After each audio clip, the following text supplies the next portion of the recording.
کہ نہیں ہو سکتا کہ بغیر ثمرے کچھ رہ جائے۔ ایک بزرگ ایک جگہ سے گزرے تو لوگ کنویں میں سے پانی کے ڈول نکال رہے تھے۔ انہوں نے کہا بھائی کیا ہوا؟ اس نے کہا بزرگوں یہ کتا گر گیا کنویں میں تو 100 ڈول نکالنا ہے۔ کنویں کا پانی صاف کرنے کے لیے مختلف جانوروں کے لیے مختلف تعداد کے ڈول نکالے جاتے ہیں، تو کتا بہت نجس ہوتا ہے تو 100 ڈول اس میں سے کنویں میں سے نکالے جاتے ہیں۔ تو ان بزرگوں نے پوچھا بیٹا کتا کدھر ہے؟ انہوں نے کہا جی وہ تو اندر ہی ہے کنویں میں۔ میں نے کہا پہلا کتا کڈو۔ اب ہم نے اپنے اندر سے کتا نکالنا ہے۔ کتا کیا ہے؟ کیا چیز ہے کتا؟ قرآن کہتا ہے اس کے بارے میں کہ تمہیں نہیں پتہ لگ سکتا کہ یہ بھوکا ہے یا پیٹ بھرا ہوا ہے، اس کی رال ٹپکتی رہتی ہے، اس کی جیب لٹکتی رہتی ہے، یہ قرآن بتا رہا ہے۔ تو وہ کتا ہمارے سے کس کے اندر نہیں ہے؟ کس نے دوڑ چھوڑ دی ہے؟ کوئی قناعت کر گیا ہے؟ کہاں پہ رک گیا ہے؟ جداد میں، پلاٹوں میں، ہیرا پھیری میں، زیادہ کپڑے بنانے میں، زیادہ جوتے بنانے میں، زیادہ مال جمع کرنے میں، بینک اکاؤنٹ کھولنے، کہاں پہ رک گیا ہے؟ ہم میں سے کون رکا ہوا ہے؟ تو وہ کتا ہے اندر ہمارے، جس کی جیب ہر وقت لٹک رہی ہے اور جس سے رالیں ٹپک رہی ہیں۔ قرآن نے ایسے مثال نہیں دی، اللہ مثال دے رہا ہے اس کی۔ تو پہلے اس کتے کو نکالنا ہے اندر سے، جو ہمارے یہاں رہتا ہے، من میں یہاں رہتا ہے وہ کتا،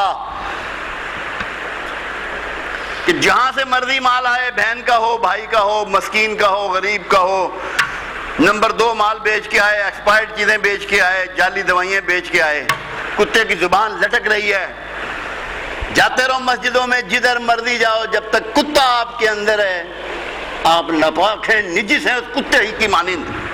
کیا ملے گا آپ کو؟ کس دھوکے میں پڑے ہو؟ کتے کو نکالو۔ جب تک کتا نہیں نکالو گے تم سوچو کہ تمہارے ساتھ اللہ کا رویہ کیا ہوگا۔ ایک لمحے کے 1000ویں حصے میں سوچو اور دیکھو کہ کس کے اندر کتا نہیں ہے۔ وہ لالچی کتا کس کے اندر نہیں ہے؟ ہم میں سے کون ہے وہ؟ ہر وقت اس کی نظریں للچاتی ہیں دوسروں کے مال پہ۔ کسی کا اچھا مکان دیکھا تو للچا رہی ہیں، کسی کی اچھی گاڑی دیکھی تو للچا رہی ہیں، کسی کی اچھی بیوی دیکھی تو للچا رہی ہیں، کسی کے گھر میں برتن اچھے دیکھے تو للچا رہی ہیں، کسی کے بڑھیا کپڑے دیکھے تو للچا رہی ہیں۔ تو کتا نکالتے نہیں، ڈول نکال رہے ہیں، نماز کے ڈول، عمرے کے ڈول، حج کے ڈول، زکوٰۃ کے ڈول، روزوں کے ڈول نکال رہے ہو، کتا اندر ہے۔ کیسے پاکیزگی مل جائے گی تمہیں؟ کون قبول کرے گا تمہاری عبادات کو؟ کتے کے ساتھ اللہ قبول کرے گا؟ ایک اس کو نکالنا ہے، کتے کو۔ کتے کا ایک روپ اور ہے۔ کبھی آپ نے دیکھا ہوگا کسی دوسری بستی کا کتا آپ کے بلال ٹون میں آ جائے، سارے کتے اس کو کھانے کو دوڑتے ہیں، اتنے اس کو لڑتے ہیں اس سے کہ مارنے کے درپے ہو جاتے ہیں۔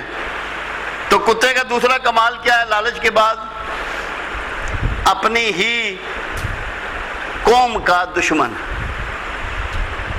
اپنی قوم سے دشمنی کرتا ہے۔ آپ کس سے کر رہے ہیں؟ اپنے ہی لوگوں کے دشمن ہیں نا، انہی کو دھوکہ دے رہے ہیں، انہی کے ساتھ فراڈ کر رہے ہیں، انہی کو جعلی دوائیاں دے کے بیمار کر رہے ہیں، انہی کے جھوٹ موٹ کے آپریشن کر رہے ہیں۔ اپنی قوم کی دشمنی یہ بھی کتے ہی کا کام ہے۔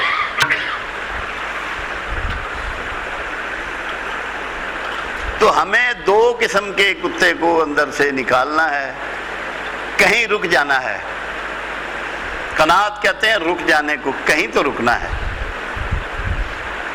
اور اپنی قوم کی دشمنی چھوڑنی ہے۔ اپنے بھائیوں کو، رشتہ داروں کو، دوستوں کو، عزیزوں کو، محلے داروں کو نقصان پہنچانے سے اپنے ہاتھ اور زبان کو روک لینا ہے۔